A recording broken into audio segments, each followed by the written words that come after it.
Learn to improve conversions and generate more leads with the video podcast at marketingoptimization.tv. Hi, and welcome to the Marketing Optimization Podcast with Alex Designs. I'm your host, Alex Harris, and today we're chatting with Vernon T. Foster. How you doing, Vernon? What's up, Alex? How's it going, brother? Well, Vernon is the founder of the Pod Parrot. To get started, what would be your definition of optimization, and why is it beneficial? I think my definition of optimization would be being the best version of yourself that you absolutely can be. And that extends down to your business, right? That extends to your branding, your website, everything that you do, your relationship. So that would be my definition of optimization. So, well, today we're going to have a different kind of show. Today we're talking about podcasting. Podcasting really has become one of the most powerful marketing platforms. Obviously, you guys have been listening to me for almost 2 years now, and almost everybody that I talk to, whether you're doing web marketing, web design, you always ask me, how do you create a podcast? How do you produce so many shows? And I'm telling you that it's easy. No. What? It's not easy, but it's a great platform for you to really take 100%. Your business off, whatever you're doing. And you can see it from all the people coming online today. You know, if you look in the most popular marketing podcasts, you see that HubSpot has released a podcast. Unbounce has a podcast now. And companies themselves are really putting themselves out there. What would you say to people out there who want to start a podcast? How would you just go ahead and get started? Well, I think we have a tendency to get that paralysis analysis, right, Alex? Like, you see all these things and all these widgets and Libsyn and SoundCloud, and you don't know where to start, and it's just, it could be overwhelming. So the first thing I would tell you would be to stop that, all right? Cut that out and just do one small step. What's the one thing that you can do today to get started? Start with coming up with a concept for your show. What are you going to call it? You should probably think about your name before you think about hosting and all this other stuff, right? So just one small step. It doesn't even have to be that. I mean, if you, I actually wrote an article that I put out on Medium. I launched a podcast in 4.5 hours. You know, just to shut everyone up, because all my friends were like, I want to launch a podcast and I can't get started. I don't have my website. I didn't have a website. I didn't have an RSS feed. I didn't have any of that. The only thing I had was an email, and I went through iTunes and looked at the people who I'd want to interview, and I reached out and scheduled ones. Those were the only 2 tools that I had. Yep, and we'll go through some of those tools, but I tell you from my own experience, when I first got started, my background's actually in art. So if you ever met me, I probably can talk to you about web marketing or something like that, but I'm kind of an introverted kind of guy. My wife would probably tell you I was a mute, but when I first got started with my podcast, it was very intimidating. And what I found was all I had to do was pick a guest that I really wanted to get on my show, and as soon as they said yes, I was going to interview them. And that person was Neil Patel. So I knew that I was going to be nervous. But I went, I put myself out there, got out of my comfort zone, and I made it happen. So that's really the next step you have to do. Get someone, if you want to do an interview show, find who you want to interview and just figure out on the way. That's all it is. Yeah, and it's okay if they say no. Like a lot of times we don't reach out because we don't like rejection. It's gonna get uncomfortable. You're gonna have to be comfortable with being uncomfortable if you're a podcaster, and you're gonna suck, right? Let's just go ahead and get that off the table. If you go back to my very first podcast episode I did in 2013, horrendous. But you know what? I've gotten better, and I'm sure it's the same thing for you, Alex. 2 years in the game, 2 years deep, you're getting better. Your confidence is up. You feel like you can reach out to bigger people, more people on Neil Patel's level. But that didn't happen because you just sat there and you were all timid, right? That's because you took the action and you did it. Yeah, and it's really kind of about just finding your voice and finding your strengths. You know, I started the Marketing Optimization Podcast because I knew that I could talk to anybody about conversion optimization. I could have started about art. I could have started about skateboarding and things, or mountain biking, things that I'm really passionate about. But I knew that I could talk to anybody about conversion optimization, and that's why we're still here to this day producing shows. So we're going to go through some of the steps to create your own podcast and some of the most important aspects of it. And a lot of it really does cross over to general marketing in general. So we talked about the name, but how important is it to understand like the keywords and the SEO before you kind of get started? I wouldn't say you need to have that necessarily before you get started, Alex. I think it's an important component. To make sure you're doing your keywords properly. You're using keyword tools, but it's not the end all be all, right? Like just because somebody comes to your podcast because you had good iTunes SEO doesn't mean they're going to stay there, right? You have to be providing value. You have to be delivering something that is going to keep people coming back. Why have people come back every single week for the last 2 years to marketing optimization? Because they know they're going to get something of value that they can take and grow their business, that they can take and implement right away. And I think the keywords and the iTunes, that stuff's important, but the value is more important than that. The community, making sure that you're consistent, making sure that you're growing, that you're getting uncomfortable. Those things are important, I think, first, and then, the keywords and all that stuff, we can talk about that later. Yeah, that's a good point. So let's talk about maybe format and structure. Have you seen, I know for me, I've asked my audience a lot for feedback, and that's how I've kind of figured out how to kind of shorten the first couple of minutes of my show, maybe spend a little more time on some better questions and not focus on people's background as much, and kind of cut out all the fluff. What would you say to someone who's trying to figure out the structure and format of their show? I mean, you really don't know until you build an audience, right? Like you're gonna put something out there, and people are gonna tell you it sucks, and that's when you change it. A lot of what I don't like that I see right now is that a lot of people are having the same cheesy ass intros. They have the same people doing the voiceovers. No respect to voiceovers artists because that's how they eat. They got to feed their family. The same cheesy format, the same cheesy questions, the same cheesy, rapid fire questions. Like, why would I listen to your podcast if it sounds like everyone else's? So like, if you're gonna start, just do something. Try your best not to copy someone exactly. I mean, you can steal like an artist because that's what we all do, right? But don't try, do that with an understanding that at some point you're going to grow. It's not going to be the same. You may start as an interview-based podcast and realize that that's not what your audience wants. They want more value from you. They don't want to be hearing other experts. They're coming for you. So you just have to be open to that and just don't copy everyone else's stuff, I think. Yeah, being original is definitely important because, I actually named this show the Marketing Optimization Podcast because I wanted to have a little bit broader audience. But I certainly could have easily named it the Conversion Optimization Show, but I would have maybe narrowed myself a little bit too much. So, thinking about the name is very important, but thinking about, who you're going to reach and how it's going to make a difference in their lives, what results are they really going to get? That's what it kind of really comes down to. So I hope you guys know that it's intentional who I bring onto the show because I want a wide variety of people who are talking about optimization and those specific goals. And you should be thinking about that in your show too. And, as people have listened to me for a while, I share a little bit, here and there about, what I go through in my entrepreneurial journey. It hasn't been, it's not always beautiful. It's not always beautiful. It's a roller coaster. And really, the more I'm able to connect with my audience, having Skype conversations with people or talking to people about their website and how I can improve on, that's what it is. It's about taking this platform and really trying to find ways that you can make a difference in other people's lives as well. 100%. And I think a lot of, I don't work with a lot of people that, I think when I initially started my business, I worked with anyone. Any entrepreneur that, needed someone to edit their podcast and for strategy and coaching. But what I found was that, I've moved on to working with startups, authors, speakers, and, a lot of these people, when they don't really know where to start and they don't have the foundational component, like all the stuff that we talked about is the strategy.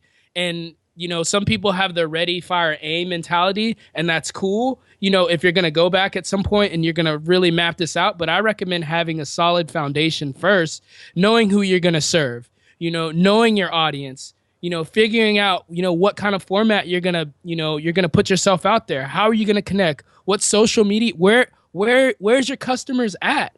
are they on LinkedIn? Are they on Twitter? Or on the Instagram? And that's where you need to be. So it's important. That strategy is really important before you just throw yourself out there and throw all caution to the wind.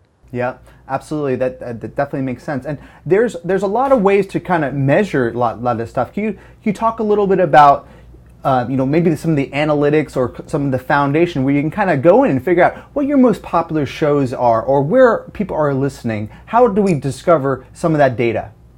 Yeah, I like iTunes, and I also like Libsyn. Libsyn has some features in it that allow you to, I guess it's like geo targeting. I don't even know if that's a thing, but you can like see, which states, and you can, whittle it down to, how many people are listening in the state and the cities. And SoundCloud has something very similar. So if you're trying to get analytics in terms of, where people are at or where people are listening, that's a great tool.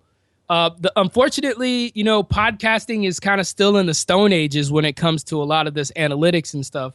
Engagement, you can measure that in terms of social media and, how many people you're responding to. But really, it's more of a one-on-one platform. It's not. It's kind of still like it's the new frontier, man. There's a lot of uncharted territories. There's a lot of developers that are going to come in and create new tools for measurement. There's just so much opportunity for for people to create stuff because there's not a lot of stuff out there. I mean, you have your basic stuff that I just talked about, but other than that, there's not really a lot of tools to measure. How do you split test a podcast?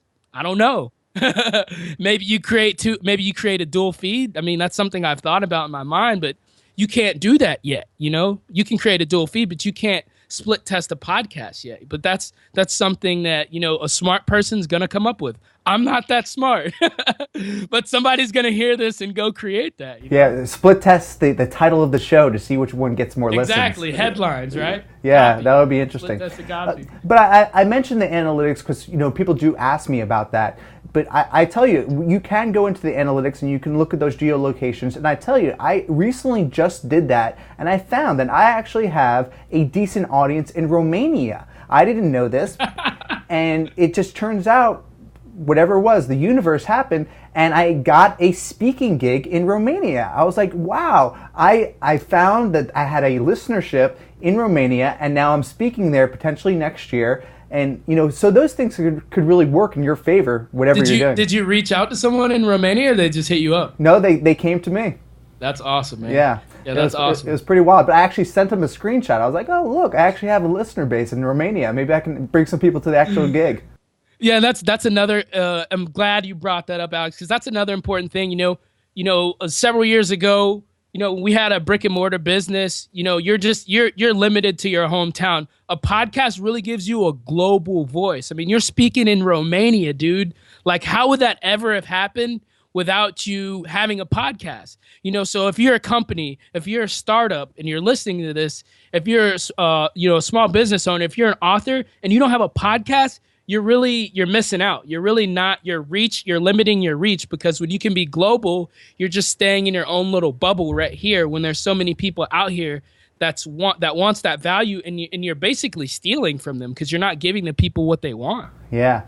And, we talk a lot about numbers and, people talk, I have this many downloads, this and that. A lot of that stuff comes down to, it's basically meaningless. Yeah, you could probably try to pitch to get some sponsors and this and that, but it comes down to the influence that you leave on other people, how you can make a difference in their lives, and you're creating evergreen content that's going to be around forever. And I tell you, since I've able to consistently put out a podcast, it's affected all aspects of my business.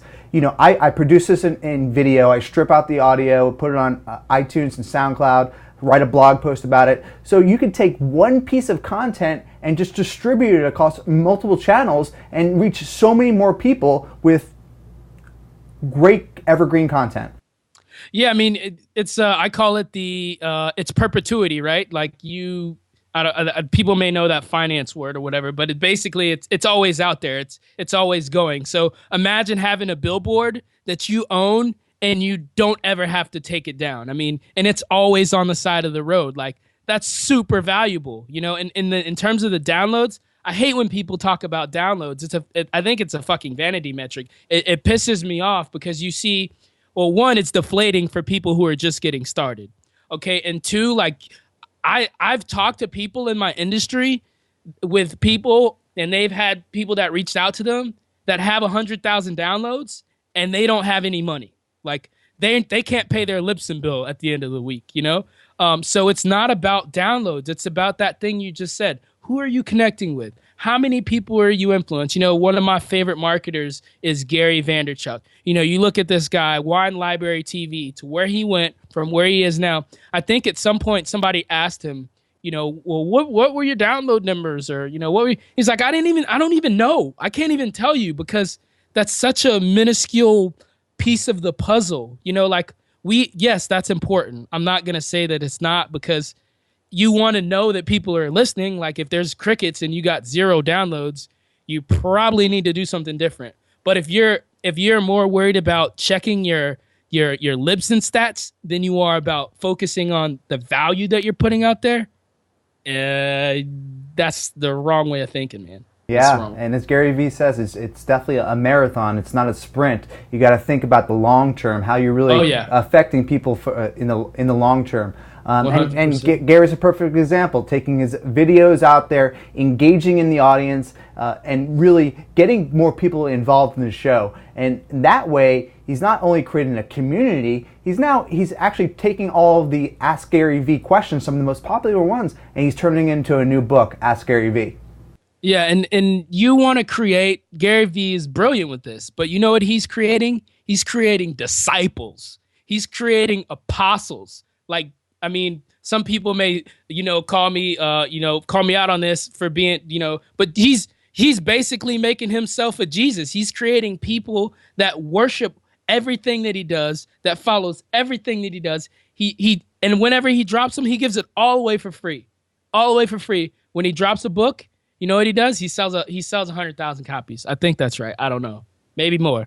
But while everybody else is over here trying to charge for their $9.97 ebook, and they're not really giving any value. So, like, I mean, it's crazy, man. Like, I think podcasting will be one of the biggest platforms in the next 10 years. Over the next 10 years, if you look at where blogging was, and you've seen the trajectory with that, and how many people that it's given a voice online. I mean, you look at people like Brian Clark, Darren Rose. I mean, these people built their empires off of blogging.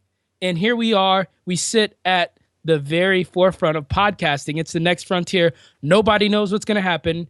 And everybody claims to be an expert. But I do this stuff every day. And I'm still learning. I'm still growing. You got to be in the trenches, man. Like nothing's set in stone. You're always growing. You're always shifting. It's like water. Bruce Lee, you got to be like water. I love it. And if you are a fan and a follower of Gary Vee, they're actually Vayniacs. Vayniacs, perfect. I didn't even know that. But see, he's got a name for his people. Like, that's what you want. Like, he's never going to starve. I can guarantee you that. If all his startups go bust, he's going to be able to eat. But it's because of it's because of he put his like influence first. He always says, what is it? Legacy is greater than currency. Yeah. So like, and that's what you have the ability to do with the podcast. Even if you are a startup, like people are saying, okay, well, that are listening to this, they may be saying, oh, well, that's easy for you to say, Alex. That's easy for you to say, Vernon. You guys are kind of like personal brand / small business owners. But no, like there's startups that are going to do this, that are going to crush it. I mean, Inbound, that, look at, HubSpot, look at Constant Contact just started a podcast where they're telling the story of business owners in the trenches that are using email marketing. And it's on some like startup-esque, like jam. And like, I'm like, this is what I'm talking about. And when I email and reach out to these companies, they don't want to hear it. But then now you see Constant Contact coming on board. Now you see HubSpot, all these companies coming out and doing their thing. Podcasting is for everybody, man. It's just it's a tool. It's a tool at the end of the day. Yeah, so let's break down. I mean, we obviously have podcast listeners. They listen to the podcast. But let's break down some reasons of why it is has so much potential. One of the reasons starting out, you mentioned Libsyn. It's one of the places I host my podcast there. It's Right. literally $20 a month to host your podcast there. Ridiculously cheap. So overall, you get a mic for less than $100. You get a Libsyn account. iTunes is free. What else do you need? You don't really need that much more. Computer. A computer, yeah, computer. You basically can't live without a computer these days. Yeah. But aside from that, it comes down to basically creating content. Yeah, and hustle, man. I think a lot of people overlook that. You've been doing this show for 2 years, man. Like, I'm sure you've come across. It's been like this. It hasn't been, like it hasn't been this beautiful. It's been great for your business. I mean, I'm sure we can talk about that. Where the revenue, the contacts, the network. But you're gonna get kicked in the gut a little bit. You're gonna have to fall down and get back up. So it's not. I never was a blogger. I'm starting to blog now, but I don't. It can be tough, man. It's not really a hey, you just kind of get in the mic, you record, and that's it. Like you got to put some elbow grease in the game, Absolutely. And when you start to think about a podcast differently, people get so worried about, oh, I don't have enough episodes. You can literally record for like a year and have those in the can, and then release them when you're kind of ready. You could basically schedule an entire podcast out for an entire year. One of our good friends, Chris Rowan from the Rowan Show, he recorded like 80 episodes when he first got started because he was worried about not being able to catch up. And because he spent so much time in really figuring out his audience at the very, very beginning, he was able to really have that explosion when he first got started. That's Chris is an awesome dude, by the way. Chris Sharon, go check his show out, Chris Sharon Show. I think that's good that may not work for everybody. I wouldn't recommend that because I think it creates that kind of analysis paralysis thing.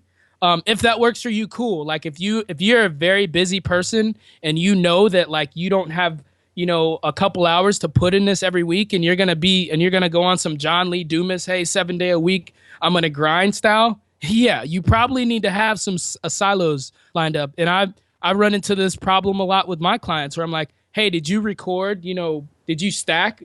I call it siloing, or stacking. Did you record 3 episodes this week? No. Well, when they don't, they get backed up. So I think that's a good strategy. But I also think it gives people an excuse for not starting. I know a guy. I'll give you an example.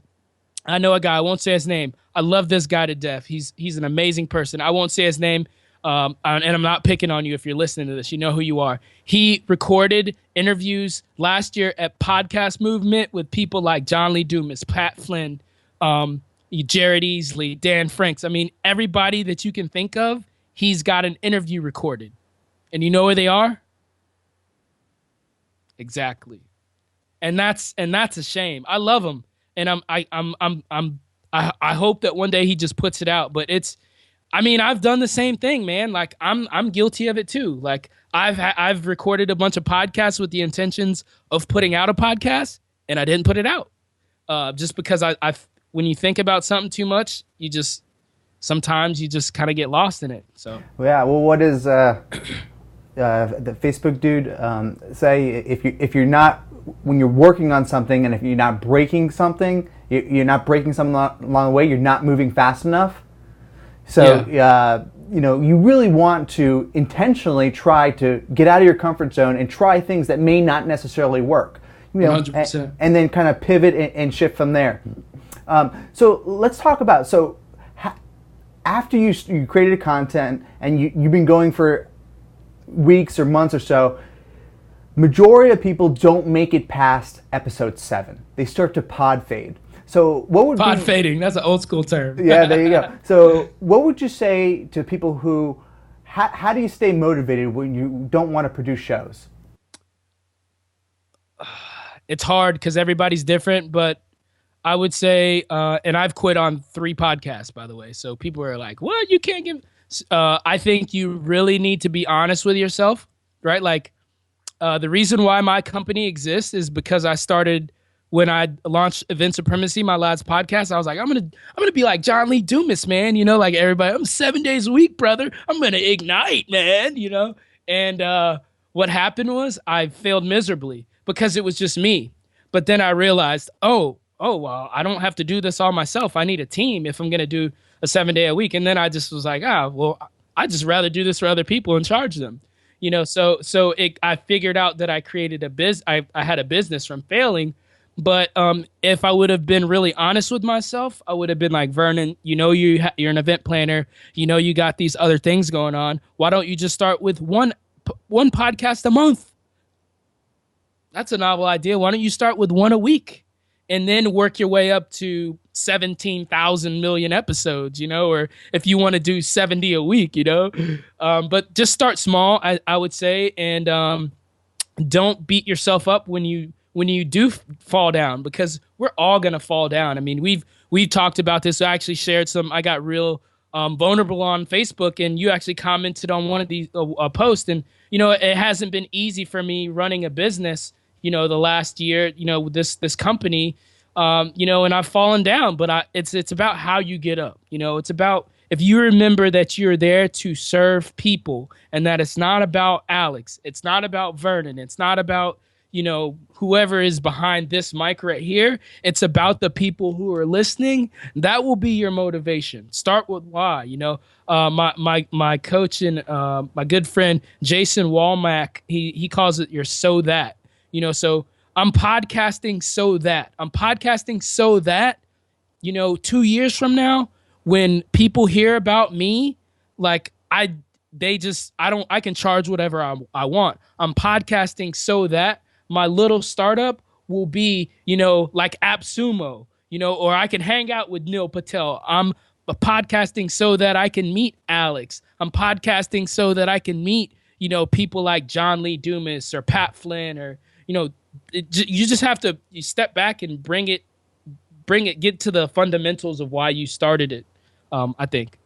Yeah, podcasting is a unique medium. It helps us feel grounded, and it inspires us, and also helps us model other successful people. But you want to definitely be original and find your own voice and see how you can really connect. And what I tell companies who come to me for consulting with optimization, I'm like, you should just create a podcast. If you're selling underwater basket weaving supplies, if someone goes to iTunes and is interested in that, you're going to really connect with that audience. Right. There's so much opportunity for whatever business you're in to just really either interview your potential customers or just put content out there that's very specific. Because if someone's out there and they're underwater basket weaving, they could be listening to your podcast at the same time. No, Alex, you're 100% spot on, brother. There's a lot of businesses that, the smart ones are hopping in now and they're figuring it out. I'm starting to see more startups like we talked about. Internet entrepreneurs, personal brands, they've figured it out. But there's really no. The thing that I love about podcasting, and I'm sure you'll appreciate this because you come from a design background, is that there's no template, right? And you kind of alluded to this. There's no one size fits all. What works for Lewis Howes may not work for you. What works for Constant Contact for their podcast, it may not work for MailChimp's podcast. I mean, they don't have one, but they should call me. But what I'm saying is that it's wide open, and all things equal, if you have a podcast and the other guy doesn't, I'm going to go to you. You know why? Because I know, like, and trust you. I heard your voice. You've already started to solve some of my problems by giving me value before I even picked up the phone to call you. I mean, how beautiful is that? People talk about CRM, customer relationship management. Like, podcasting is customer relationship management. Mm-hmm. Yeah, absolutely. I know in particular that if someone's going to come to me and hire me, they're more likely to listen to my show, read a blog post, and watch a video. If they do like 3 out of the 4 of those things, they're more likely to hire me. So it's an instant credibility booster, and it shows 100%. That you're a real person that to like, know, and trust, so people actually want to hire you. Now, the other big question I get is, okay, I don't have enough time to do all this. What if I create all the content? Could I actually outsource the whole thing? Give us your perspective on that.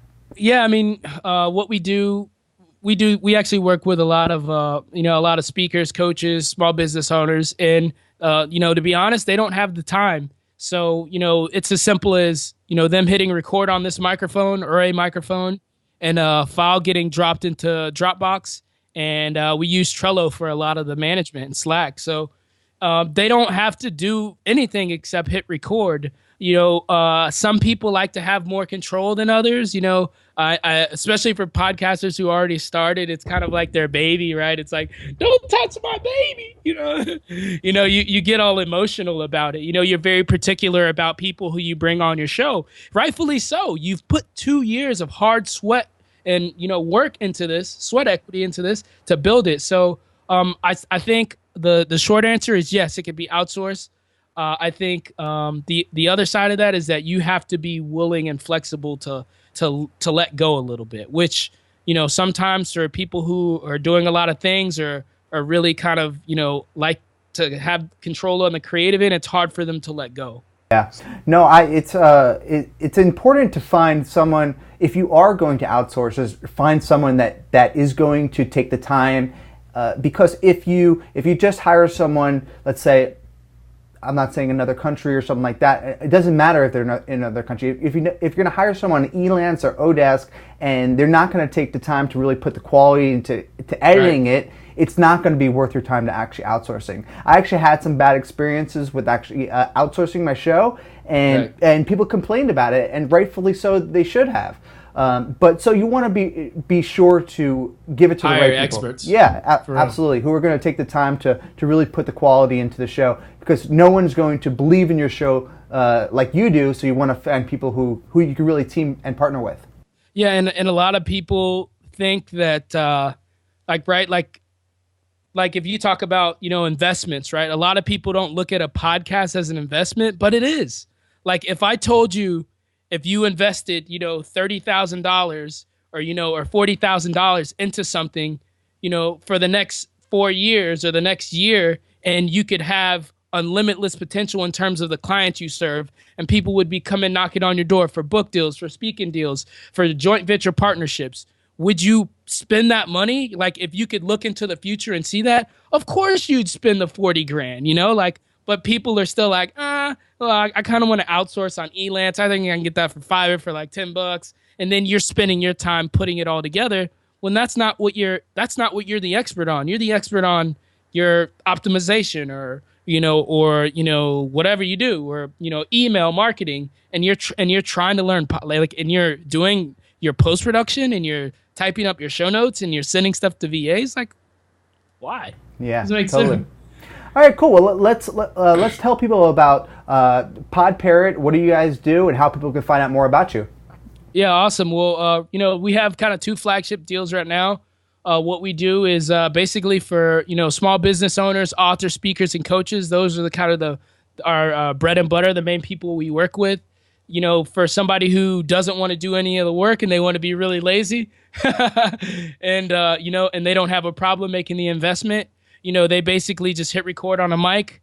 They send us a file, put it in Dropbox, and we take care of the rest. Show notes, transcripts, everything, all that gets done.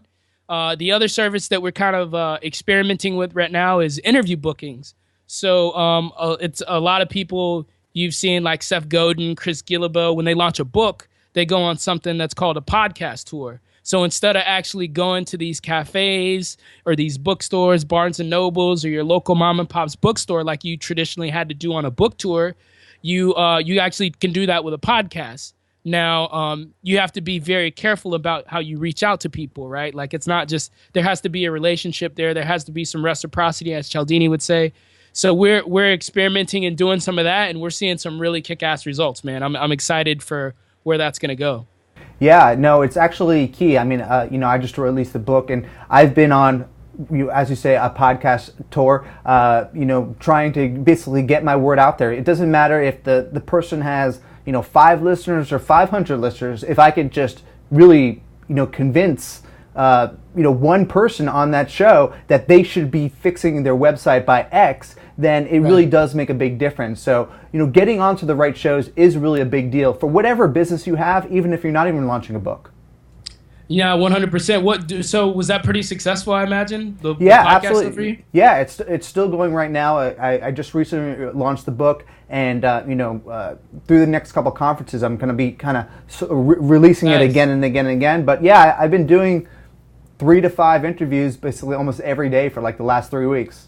That's awesome, man. Yeah. That is so cool, dude. Yeah, keep me busy for sure. So if anybody wants to bring me onto their show, I'm here to be interviewed. If you're listening to this right now, hit me. And if people want to find out about me, more about what I do, podpair.com is the website. You can kind of see the services there, what we do. If you want to personally reach out to me, I'd love to connect. Twitter's probably the easiest. Vernon Foster, that's at VernonFoster, like the Australian beer, but I don't get the royalties. And they also have a Twitter for Pod Parrot as well, at Pod Parrot. At Pod Parrot, yeah, we got a Twitter account over there if you want to hit up Pod Parrot as well. Nice. So. To close out, what would you tell listeners? What would be the next step that they should take to use podcasting to take their business to that next level? The next step that they should take would just to get started. Like, what are you waiting for? If you're remotely even thinking about launching a podcast, you need to do it, right? Because even if you fail miserably, you're going to learn something. You may learn something about your audience. You may learn that the people that you're targeting for your business is not even the people that are actually coming to the door to buy your services. So I think to just get started, man, and the quickest way that you can do that, if it's hiring somebody, if it's just doing one thing, that one thing like Gary Keller and Jay Papasan talks about, if it's just that one thing, if it's, just sitting down and writing out the idea, the concept for your show, am I going to be interviewing people? Am I going to be just giving value? Do I just want myself? Do I have a domain name? Am I going to use my company's domain? Am I going to put it on SoundCloud or Libsyn? Like, don't get too caught up into that stuff. Just take action, but do one thing or hire somebody else to do it, which is the easiest way. Yeah, absolutely. I have one of the guys in my mastermind group always says, it doesn't matter what you do, just don't worry about the how. You can always figure out the how to actually get it done. Just start and figure it out along the way. That's true. Thanks a lot for your time, Vernon. Thanks, man. It was awesome being on, Alex. Thank you for watching the Marketing Optimization Podcast with Alex Designs. Please remember to subscribe to all of the videos in my YouTube channel. Thank you.